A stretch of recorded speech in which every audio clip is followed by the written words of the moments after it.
Bienvenue dans cette nouvelle vidéo. Aujourd'hui, on va parler d'un sujet qui me tient carrément à cœur, puisque je pense que tous les entrepreneurs, juste vérifier que le son il tourne quand même, hein, à l'occasion c'est toujours mieux, voilà parfait. J'ai remarqué que beaucoup d'entrepreneurs ils sont confrontés, y compris moi. C'est quelque chose qui m'a beaucoup pris la tête. Je suis quelqu'un de pas très théorique de base, mais des fois j'aime bien quand les choses sont carrées dans ma tête et j'ai l'impression de me perdre, etc. On va parler de est-ce que c'est intéressant d'avoir un seul business ou est-ce que c'est intéressant d'avoir plusieurs business? Il y a trop de gens qui disent il faut développer ses sources de revenus.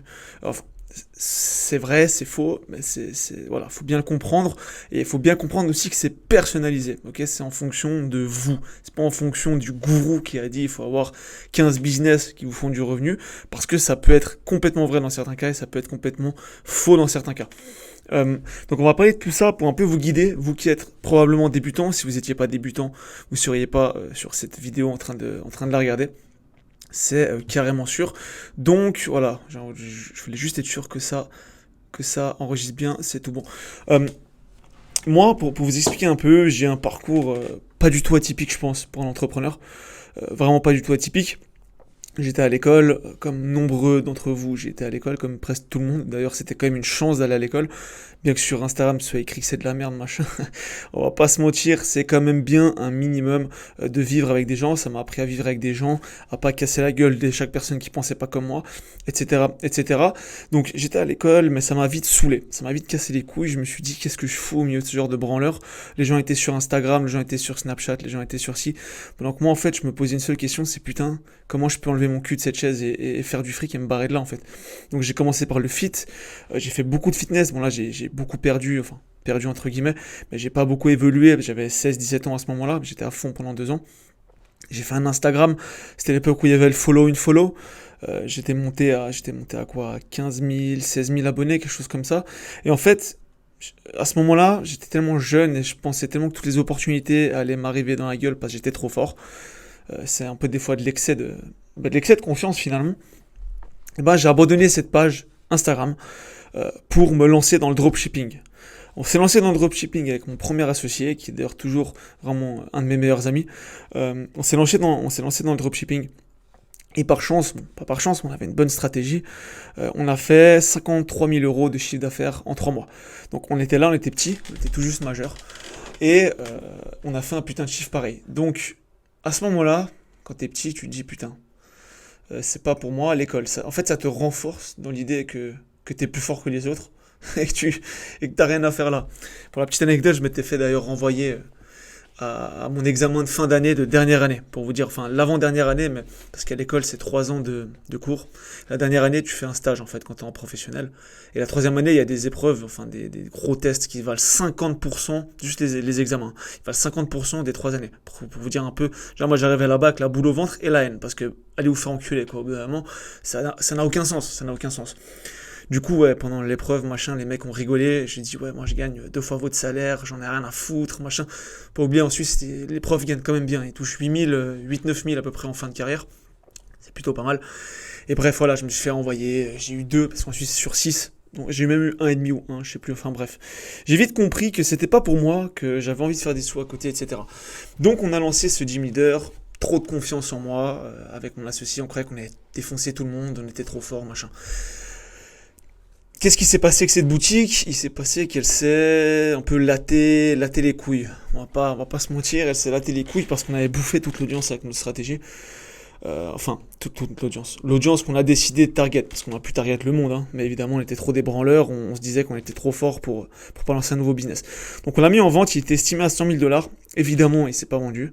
Et en fait, on l'a laissé mourir petit à petit, parce qu'on voulait le mettre en vente, on descendait petit à petit les prix. Sauf que les gens, quand votre boutique, elle régénère rien, vous allez pas l'acheter. Si elle génère plus, vous l'achetez pas, c'est un peu logique en soi. J'achète pas une boutique qui a fait 53K, mais qui a fait les 53K dans les 3, enfin qui a fait le dernier dollar il y a 3 mois, tu vois. Donc voilà, elle s'est pas vendue malheureusement, c'était un peu con. Mais on était à ce moment-là sur d'autres business justement, c'est qu'à ce moment-là on était jeunes, on avait du peps, tu vois, on était motivés et on a lancé énormément de sites, on a lancé des marques de revente de luxe, on a lancé une agence marketing, on a lancé une agence de consulting, donc une formation sur ce qu'on avait appris justement avec nos sites e-commerce parce qu'on faisait beaucoup de concours et pour nos clients, donc on a fait une formation. Comment créer ton agence en fait de concours. On a fait énormément de choses. On a lancé des sites en dropshipping dans tous les sens. On a même un jour décidé de lancer un. On a même voulu lancer une sorte de AliExpress en revendant du AliExpress pour vous dire à quel point on était tarés. Hmm. En fait, on listait genre des ordis, des téléphones, des machins d'AliExpress, on les mettait sur notre site plus cher et on pensait que ça allait se vendre quoi. À la limite, à cette époque-là, je pense en SEO, ça aurait pu partir. En SEO. Mais bon, pas en media buying, tu n'envoies pas du media buying sur un site où il y a 4000 produits et tu envoies le media buying sur la page d'accueil, quoi, ça n'a aucun sens. Donc bref, on a fait 1 million de trucs. On a fait 1 million de trucs et il se trouve que très peu ont marché. On a vendu des coques d'iPhone aussi, on avait fait à peu près 30 000 balles avec ça. C'était en vacances en plus, c'était cool. Donc on a fait 10 millions de trucs, mais finalement, ça m'allait pas. Finalement, j'étais dans la merde, hein, on va pas se mentir. À la fin, j'avais quitté l'école, j'avais fait des sous, j'avais tout cramé. Je pensais que j'allais finir riche très vite. Donc, je me suis un peu retrouvé face au mur, j'étais un peu dans la merde. Je me souviendrai toute ma vie du jour où on a revendu notre société. Parce qu'en fait, en Suisse, peut-être en France, c'est la même chose. Quand vous créez une société, si vous voulez la dissoudre ou l'effacer, en fait, il faut encore aller chez le notaire et ça vous coûte 3 4 000 balles, quoi. Donc, mon associé de l'époque, justement, qui était très malin, il a trouvé des acheteurs, on l'a revendu, c'était pour 3 000 balles, c'était misérable, mais on a revendu la société, tout allait bien, on était content. Enfin, pas content, mais content de l'avoir revendu. Et à ce moment-là, bah moi, j'étais un peu dos au mur, face au mur, peu importe comment on veut le dire, on s'en bat les couilles. Euh, et je me suis rapproché du SEO. Je suis tombé sur une vidéo de Paye Henry, je pense que vous le connaissez, il fait du SEO dropshipping. Il faisait en tout cas beaucoup de vidéos, maintenant je crois qu'il en fait moins. J'étais tombé sur une de ses vidéos et j'étais tombé sur une boîte de Parisiens, enfin une entreprise de Parisiens qui faisait des marketplaces. Dans ma tête, c'était logique parce qu'en fait, mes parents sont légèrement dans l'immobilier. C'est pas des manias de l'immobilier, mais ils sont un peu dans l'immobilier. Et moi, j'ai voulu créer justement au tout début un site, une marketplace pour l'immobilier. Je comprenais rien au SEO, je savais pas que c'était une merde sans nom de faire un truc pareil, parce qu'en Suisse, il y a 6 gros mastodontes, c'est très dur. Mais je voulais créer ça. Et j'ai créé le site sans aucune notion de SEO. Donc je vous passe les détails, c'était même pas indexé sur Google, c'est pas compliqué, c'était même pas indexé. Donc finalement il s'est rien passé du tout, mais c'est à ce moment-là que je suis tombé sur Henri Pay et sur les mecs qui font des marketplaces. Et là je me suis dit putain de sa race, il faut que je fasse un truc là-dedans absolument. Pourquoi le SEO? J'ai déjà fait des vidéos là-dessus et tout, c'est un peu redondant, je vais pas le répéter 100 millions de fois, mais j'avais pas d'argent, ok. J'avais pas réellement de grosses compétences très monétisables. J'aurais pu relancer de l'agence, mais j'étais trop petit, les gens me prenaient pas au sérieux, j'avais même pas de barbe. Bon là j'en ai toujours pas beaucoup, mais je ressemblais à une poufiasse quoi. Je pouvais pas aller vendre de la prestation. Vous voyez ce que je veux dire? Quand on a, c'est ça, faut jouer avec ses cartes. Quand on a 16 ans, quand on a 17 ans, on va pas vendre de la prestation. Malheureusement, c'est un fait, ça joue pas. Sauf si vous faites 2 millions par année, là vous êtes très legit. Mais voilà, enfin bref, passons la parenthèse. Du coup, je disais, je me suis repenché sur le SEO parce que moi je suis plus introverti, j'aime bien être derrière mon PC, faire mes trucs, analyser. Et en plus, c'est gratuit. Je me suis dit, je peux faire tous les tests que je veux, c'est gratuit. Enfin, voilà. Avec Wix, c'est 100 balles par année, c'est pas la mort. Je me suis dit, let's go, je vais me mettre au SEO. J'ai lancé mon premier site, ça a pété. Donc, toujours pour faire le parallèle, hein, à ce moment-là, j'étais dans une phase, je vais lancer un business et je vais le faire marcher. Parce que j'avais tellement de business dans tous les sens que je me suis dit, fuck it, je vais me focus sur un seul et unique business. Et du coup, j'ai lancé mon premier site, ça a pris, je me suis dit, putain, ok, cool. Moi, vu que je mets toujours la charrue avant les bœufs, comme on dit, donc je fais toujours la totale avant de valider quoi que ce soit, j'avais déjà créé 10 sites que j'avais pas fait le premier deal. Ok, j'avais des prospects, mais j'avais pas fait encore un deal. Donc j'ai créé plein de sites, machin, et là je me suis retrouvé de nouveau en mode putain de merde, j'arrive pas à faire des deals. C'est pas que j'arrivais pas, c'est juste que j'essayais même pas. Et en fait, de nouveau, ça tombe sur un avantage de créer un type de business, c'est que vous avez très peu de problématiques. Enfin, vous allez en avoir beaucoup, plus vous évoluez, plus il y en aura, mais vous avez moins de problématiques. C'est-à-dire quand tu as 10 business, tu as peut-être 3 problématiques par business, mais quand tu as un business, tu as peut-être 3 problématiques par business, mais tu n'en as qu'un. Donc, tu as beaucoup moins de problématiques. Un relais, c'était beaucoup plus simple. C'était OK, j'ai des prospects, j'arrive pas à faire de deal. Comment je peux faire? Je peux faire de l'abonnement, je peux faire vendre le lead, je peux faire de la commission. Je vais essayer de vendre, non, ils veulent pas acheter. Je vais essayer de faire l'abonnement, non, ils veulent pas acheter. J'essaie la commission, OK, ils sont tous chauds, ça close pas. Ça close pas assez. OK, comment je peux faire pour closer mieux? Blablabla. C'est une problématique. Quand il y a 10 business, il y a 10 000 problématiques. Donc c'est plus compliqué.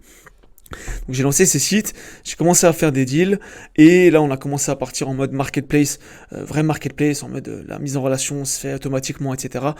Je sais pas si vous me suivez depuis un moment, mais une marketplace pour moi c'est quelque chose de très simple. C'est un site qui génère du lead, on a les leads, on envoie par mail aux partenaires, on prend une commission sur les affaires conclues. Mais après on s'est dit putain, maintenant il faut un truc automatique, parce qu'on a validé le process, on a validé, pas le process, mais on a validé l'idée, et en fait on a validé que ça fonctionnait, donc maintenant on va le faire en mode automatique, en mode plus personne n'a besoin d'envoyer de mail pour faire de la mise en relation. Donc là on est là-dessus, voilà, c'est une de mes sociétés, qui se porte bien d'ailleurs, et en fait jusqu'à récemment, je dirais jusqu'à il y a début de l'année 2022, j'étais à fond sur ce business. J'ai fait un an et demi à fond sur ce business. Ouais, peut-être moins qu'un an et demi, parce qu'il y a vraiment eu la transition, c'est qu'il y avait les petits sites qui se faisaient dans tous les sens, on a essayé d'autres niches, etc. Après on s'est focus sur notre niche justement principale, on a fait peut-être plutôt 8 mois quoi. Mais en gros, début de cette année, j'ai commencé à lancer le consulting. C'était mon deuxième business entre guillemets, vendre de la formation. Vendre de la formation, c'est un truc d'enculé, certains trouveront, d'autres trouvent ça génial. C'est un business model génial, on va pas se mentir. Après, c'est clair que, comme on dit, le 90%, c'est des merdes qui vendent de la merde. Moi, j'estime pas vendre de la merde. Pour l'instant, personne me l'a dit, donc je crois que tout va bien. Donc, j'ai lancé mon business de consulting. Et là, justement, on arrive à un autre point avantageux d'avoir plusieurs business. C'est que quand j'ai lancé mon business de consulting, il était connecté à mon business principal. Pour la simple et unique raison que dans mon business principal, on fait des marketplaces. On en fait beaucoup. On a besoin de staff pour faire des marketplaces. Au début, on les fait nous. Au bout d'un moment, on va pas faire tout nous-mêmes. Quand tu crées une boîte et qu'il commence à prendre un peu en valeur, tu commences à faire du chiffre, etc., tu délègues des tâches. Et la création de sites, c'est redondant, c'est chiant. Donc, on la délègue. Et comment on délègue? On délègue à des gens qui connaissent. Le problème, c'est que personne ne connaît le principe de marketplace. Donc, moi, je vendais des formations à des gens. Et les gens qui se démarquent leur proposent de rejoindre notre équipe pour créer des marketplaces. Donc voilà un avantage de créer plusieurs business, c'est que des fois on peut faire même un puzzle où un business va influencer positivement sur votre business de base, votre business principal. Ok? Donc ça c'est déjà un aspect qui est super intéressant. C'est un aspect qui est super intéressant.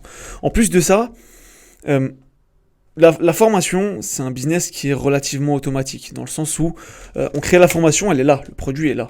Après, il suffit plus de créer du contenu, etc. pour la commercialiser. Mais de nouveau, le contenu, ça peut être utile à plusieurs choses. Moi, demain, si je lance un nouveau programme, admettons que j'ai une chaîne YouTube avec 20 000 abonnés, ce qui n'est pas le cas, admettons que j'ai une chaîne YouTube avec 20 000 abonnés, je crée un deuxième programme, peut-être que ce deuxième programme va plaire à l'audience, et je vais juste vendre un deuxième programme sur l'audience que j'ai déjà. Et finalement, ça fait que un peu comme poser des pierres, c'est comme le SEO, c'est comme créer une audience, etc. C'est poser des pierres, elles sont là, elles disparaissent pas. Peut-être qu'on les exploitera pas correctement tous les jours. Typiquement, là, ça fait un mois que je suis plus sur YouTube. Je crois que des vidéos se sont postées automatiquement parce que j'avais mis en place, mais ça se postait plus par mois parce que j'avais plus le temps. Mais ça n'empêche que ma formation est toujours là, ma chaîne YouTube n'a pas disparu, et c'est des pierres qui sont là, qui sont posées, qui ne vont pas s'envoler. Ok ? Donc voilà, comme j'ai dit, ça c'était le deuxième avantage de créer différents business. Quand un business peut influencer positivement sur l'autre, en fait, ça, vous créez un écosystème. Finalement, vous créez un écosystème. Alec Henry, etc., le disent assez, et le mot écosystème, c'est créer un écosystème. Maintenant, il y a une chose aussi qui est intéressante par rapport au type de business, parce que un business n'est pas forcément égal à un autre. Dans le sens où, on va prendre l'exemple des marketplaces, de la niche marketplace dans laquelle on est. Je vais pas la dévoiler ici, évidemment, je suis pas mongol. Mais du coup, ce que je voulais dire, c'est que le premier business avec les marketplaces, c'est un peu, je le vois un peu comme le ticket de l'auto. C'est le truc qui règle réellement un besoin sur le marché, qui n'existe pas encore. C'est un peu en mode start-up, si je veux dire. Je déteste employer ce mot, mais c'est un peu en mode start-up. C'est une boîte qui a pour but de bouffer le marché, d'être partout. Et le truc, c'est quand on veut bouffer un marché, c'est pas un business qui rapporte du cash. Ok, ça veut dire que demain on crée une entreprise. Oussama Ammar en parle dans une vidéo. Si vous suivez pas ou si vous connaissez pas Oussama Ammar, avec le bordel qu'il y a eu, je pense que vous le connaissez. Mais il en parle, c'est quand on fait 100 000 balles par mois en tant que start-up, c'est complètement différent que si on fait 100 000 balles par mois en tant que vendeur de formation, par exemple. Simplement parce que quand on est une start-up et qu'on veut bouffer un marché, l'argent, on va le réinvestir. Donc, à la limite, on fait 100K par mois. On fait 100K par mois avec la startup. C'est pas notre cas pour l'instant, pas du tout. Admettons qu'on fasse 100K par mois avec la startup. On est deux associés, on a du staff, etc. Donc ça, de toute façon, c'est dans tous les business qu'on a des freelances, etc. Mais le but, c'est que le 80% au moins, on le réinvestisse. Donc finalement, il reste pas grand-chose à la clé. Par contre, quand on crée un business de formation, qui est un business à but de faire du cash flow, donc de générer du cash, bah c'est de l'argent qui est là pour nous en tant qu'entre guillemets indépendants. Moi sur mon business de formation, je suis tout seul, j'ai pas d'associé, j'aurai jamais d'employé, j'aurai jamais d'investisseur, c'est l'argent qui est pour moi, j'en fais ce que je veux. Après si je veux le réinvestir, c'est mon souci, c'est moi qui fais comme je veux, mais c'est mon argent. C'est pas l'argent qui rentre dans une boîte et que je dois ensuite me verser à moi-même.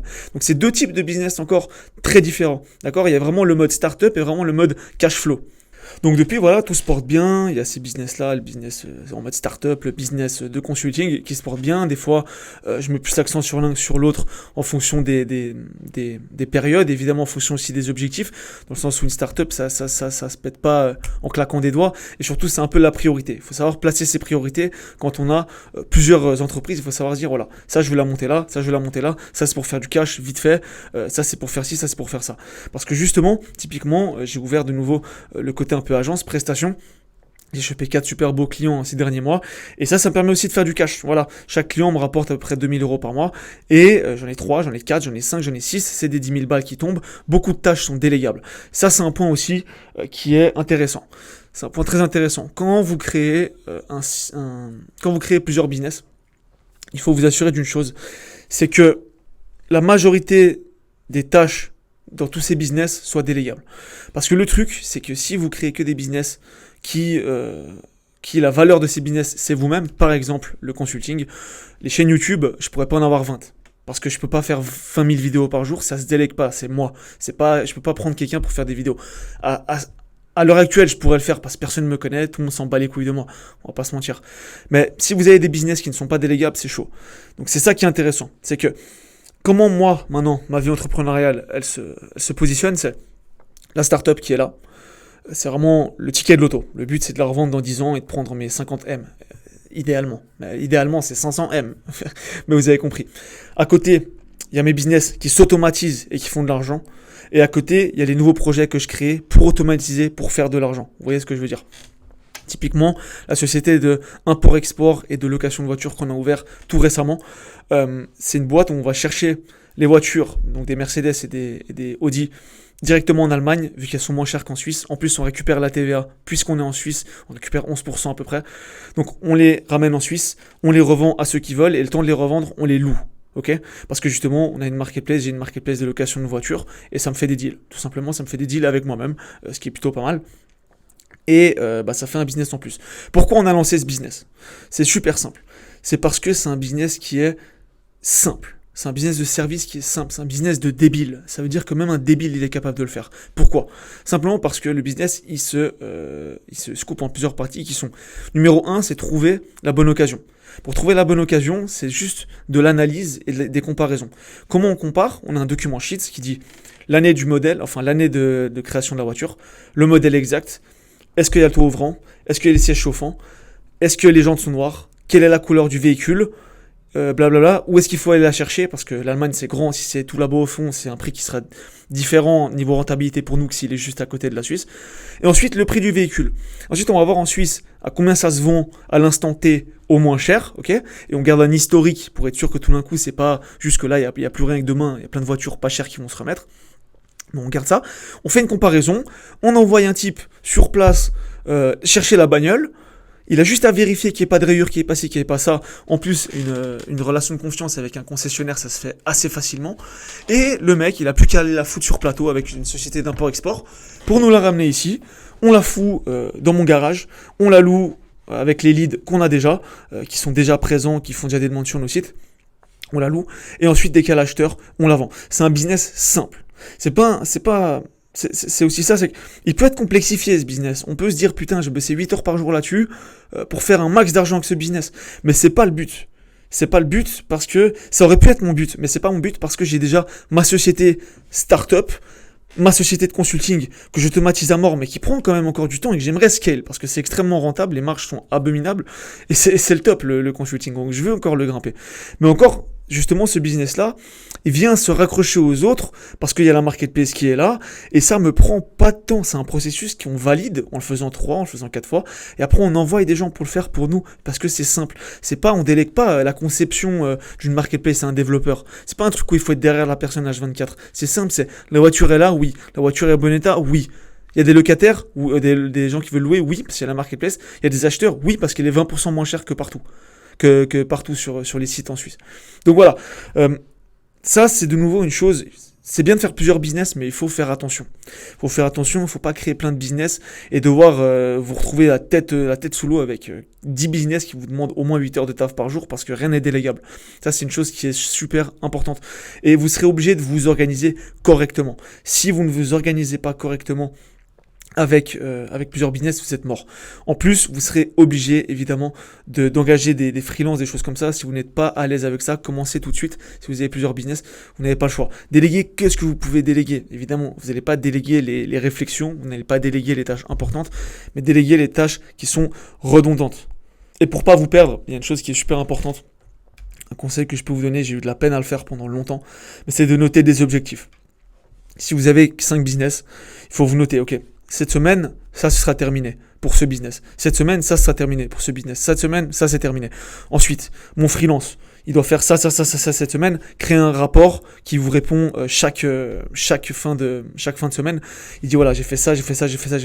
Faut pouvoir garder un œil. C'est pas vous êtes la tête dans le guidon. Si vous avez plusieurs business, c'est vous êtes l'architecte. Vous n'êtes pas le chef de chantier. Bon, c'est déjà bien d'être chef de chantier, mais vous êtes l'architecte. Vous allez vraiment voir, ok, là ça se passe bien. Les acheteurs, ok, ça se passe bien.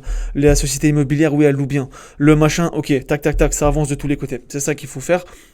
Évidemment, vous aurez toujours de l'opérationnel, mais il faut vraiment garder une vue d'ensemble sur tout. Donc si vous n'êtes pas quelqu'un d'organisé, que vous n'aimez pas déléguer, et que vous n'êtes pas quelqu'un de structuré, franchement, commencez par lancer un business comme moi j'ai fait, et vous verrez rapidement s'il y a d'autres opportunités, ça va s'ouvrir à vous directement, d'accord? Ça va s'ouvrir à vous directement. Moi, par exemple, je suis en train de développer un logiciel que j'aurais jamais eu l'idée de faire si j'avais pas lancé tous ces business-là, mais de nouveau, c'est un logiciel. Pour le faire, je fais la warm-up, entre guillemets. Ensuite, j'ai des gens qui font les choses parce que je sais comment elles doivent être faites, mais c'est quelque chose qui vient se coller au business existant. C'est pour ça que je me permets de le recréer encore, de recréer un nouveau business. Et après, il faut savoir mettre ses priorités en place, d'accord? Il faut savoir mettre ses priorités en place en fonction de la concurrence, en fonction de est-ce que vous avez besoin de cash, en fonction de est-ce que vous n'avez pas besoin de cash, mais vous voulez juste faire un gros ticket loto plus tard. Est-ce que vous êtes quelqu'un, c'est all-in, vous testez tout sur le même, vous faites un tapis. Ça dépend de votre personnalité. Mais en gros, voilà, on a vu un peu les avantages, les inconvénients, pourquoi, comment, etc. Créer plusieurs business ou un seul business. Si vous avez des questions ou autres, n'hésitez pas à les poser directement en commentaire. Je serai là pour y répondre. Et on se retrouve très vite. Allez, ciao!